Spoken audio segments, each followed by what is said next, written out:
इन दोनों मानचित्रों पर नजर डालें। पहली नजर में वे असंबंधित लग सकते हैं।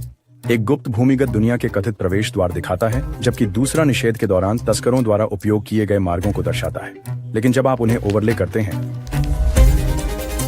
क्या तुम यह देख रहे हो? ये पूरी तरह से मेल खाता दिखता है। ये पहली बार नहीं है जब हमें ऐसा संयोग मिला है। यहाँ एक और उदाहरण है। और हुआ मिला। मेरा अनुमान है, अब सवाल यह है कि जब पूरे देश में इतने सारे सुरंगों की खोज हो रही है, उनके नीचे वास्तव में क्या हो रहा है? यह केवल बाहरी अंतरिक्ष राजमार्ग है। इन लक्ष्यों के बीच का संबंध, ये सुरंगें जो मिल रही हैं, और यदि आप इस गहराई में जाएं, तो ये सुरंगें शुरू में वहां क्यों थीं? वे क्या छुपा रही हैं? लेकिन उससे भी महत्वपूर्ण, ये सुरंगें हमारे आज के विश्व के बारे में क्या कह सकती हैं? चलो यहां से शुरू करते हैं। इतिहास के दौरान सभ्यताएं जमीन के अंदर विशाल सुरंगों के नेटवर्क बनाने के लिए सुरंगें खोदती रही हैं। जैसे तुर्की में डेरिंकुयू शहर जमीन के नीचे 18 मंजिल तक फैला है, जिसमें 20,000 लोग रह सकते हैं। या पेरिस में, जहां की कब्रगाह मृतकों की हड्डियों से भरी हुई है। लेकिन यहां अमेरिका में क्या? कुछ सिद्धांत हैं कि स्वदेशी जनजातियों को भूमिगत मार्गों की जानकारी उनके बसने के पहले से थी, और फिर जब शहरों का विस्तार हुआ तो लोगों और सामान को तेजी से ले जाने की जरूरत पड़ गई।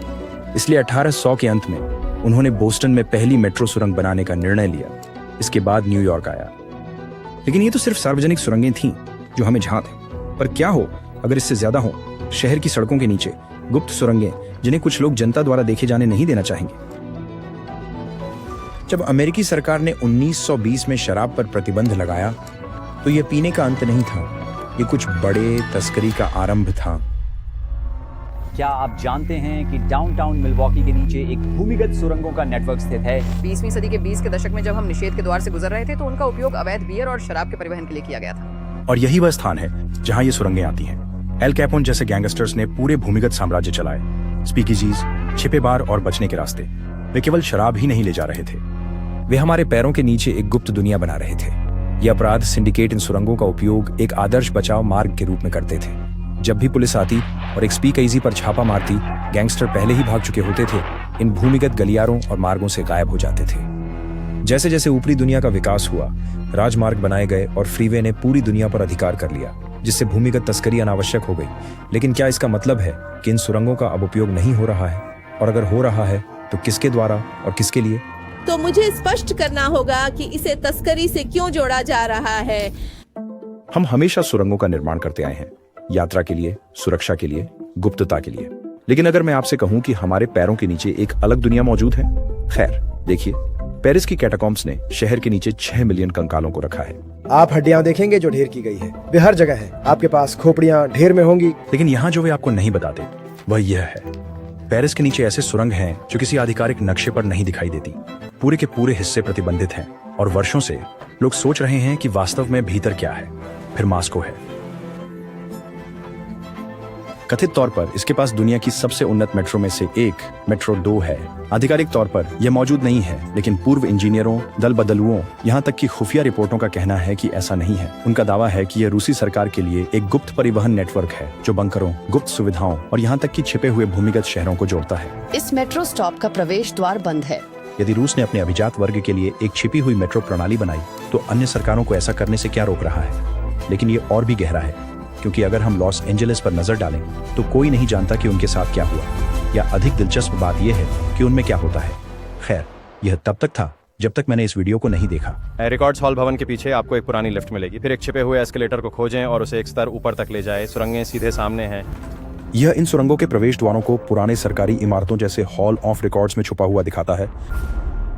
सील किए गए दरवाजों के पीछे जो ले जाते हैं कहीं। कुछ लोग मानते हैं कि एक पूरी भूमिगत संरचना है जिसके बारे में हमें जानकारी नहीं होनी चाहिए थी। शायद ये सुरंगें बिल्कुल भी परित्यक्त नहीं है। शायद इन्हें किसी और चीज के लिए तैयार किया गया है, जैसे कि अभिजात वर्ग के लिए कयामत के आश्रय स्थल, मानव तस्करी के रास्ते, या कुछ और भी अधिक भयावह। और अगर यह सच है, तो सबसे बड़ा सवाल सिर्फ यह नहीं है कि वहां नीचे क्या है, लेकिन कौन? एरिया 51 की पागलपन आ चुकी है। इतिहास ने हमें दिखाया है कि जब पैसे, ताकत और प्रभाव रखने वाले लोग कुछ छिपाने का निर्णय करते हैं, तो वे अक्सर सफल होते हैं। ये एक सरकारी संचालित शीर्ष गुप्त कार्यक्रम था जिसे मैनहट्टन प्रोजेक्ट कहा जाता था। मेरा मतलब है इन प्रोजेक्ट्स पर 1,30,000 से अधिक लोग काम कर रहे थे और वे फिर भी इसे छुपाने में सफल रहे। क्या यह नहीं दिखाता कि चीजों को छिपाने के लिए इंसान कितनी दूर तक जा सकते हैं? अगर इंसान इतनी विशाल भूमिगत नेटवर्क बना सकते हैं तो आप क्यों सोचते हैं कि वे उन्हें छुपा नहीं सकते? और CIA का गुप्त माइंड कंट्रोल प्रयोग MKUltra का। मैं चाहता हूं कि हर कोई जान सके कि उस भयानक अस्पताल में क्या हुआ। मेरे पास मेरी कोई बचपन की तस्वीरें नहीं है। मुझे नहीं पता कि मैं एक बच्चे के रूप में कैसा दिखता। जो कुछ भी हुआ है उसके कारण मैं खुद बच्चे नहीं कर सकता। उसका नाम एली कार्टर है और अगर जो वह कह रही है वह सच है तो हमने अभी तक केवल यह जानने की शुरुआत की है कि हमारे पैरों के नीचे वास्तव में क्या चल रहा है। मुझे कोई फायदा नहीं होता, बल्कि वही चीज जिसके लिए मैं बोल रहा हूँ उससे अधिक दर्द, यातना और दुर्व्यवहार होता है। एली कार्टर की कहानी ऐसी है जिसे अधिकारी भुलाना चाहते हैं। उनके अनुसार उन्हें भूमिगत सुरंगों के माध्यम से तस्करी किया गया, जिनका उपयोग शक्तिशाली व्यक्तित्वों द्वारा किया जाता था। वह ठंडी, अंतहीन गलियारों, बिना दरवाजों के छिपे कमरों और अंधेरे से आती हुई चीखों की आवाज का वर्णन करती हैं। वह कहती है कि वह बच निकली। वह भूमिगत सुविधाओं के बारे में बात करती है, जहां लोगों को उनकी इच्छा के विरुद्ध रखा जाता है, और सुरंगें जो ऐसी जगहों तक ले जाती हैं जहां किसी को भी नहीं जाना चाहिए। और जब वह आगे आई तो उसकी बात को नकार दिया गया, उसकी कहानी को खारिज कर दिया गया, जैसे कि उसके पहले कई और लोगों के साथ हुआ था। शायद वह सच बोल रही है, शायद हमें यह नहीं जानना चाहिए। लेकिन हर बार जब कुछ उजागर होता है, प्रतिक्रिया हमेशा वही होती है। मैनहट्टन प्रोजेक्ट, MKUltra, एरिया 51, वर्षों तक इन्हें षड्यंत्र सिद्धांतों के रूप में खारिज किया गया। जब तक कि ऐसा नहीं किया गया तो सवाल यह है, अगर उन्होंने पहले विशाल रहस्यों को छुपाया है तो फिर से ऐसा करने से उन्हें कौन रोक रहा है? हमने इस यात्रा की शुरुआत एक सरल प्रश्न के साथ की थी, ये सुरंगें क्यों हैं और हमें क्यों बताया जाता है कि वे नहीं हैं? अब हमें जवाब मिल गया है।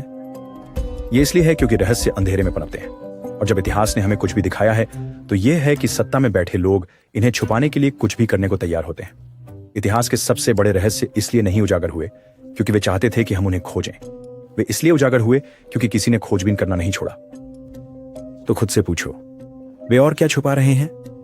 शायद इसकी वजह यह है कि सत्य बहुत खतरनाक है, या शायद इसलिए कि सत्य सब कुछ बदल देगा। लेकिन रहस्यों की बात यह है, चाहे आप उन्हें कितनी भी गहराई में क्यों न दबाएं, वे हमेशा किसी न किसी तरह फिर से सतह पर आ जाते हैं।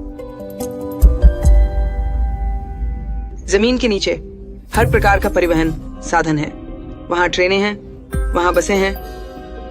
भूमिगत एक शहर है। वहां एक अलग वायु आपूर्ति है जो तब चालू हो जाती है जब आप बहुत नीचे चले जाते हैं।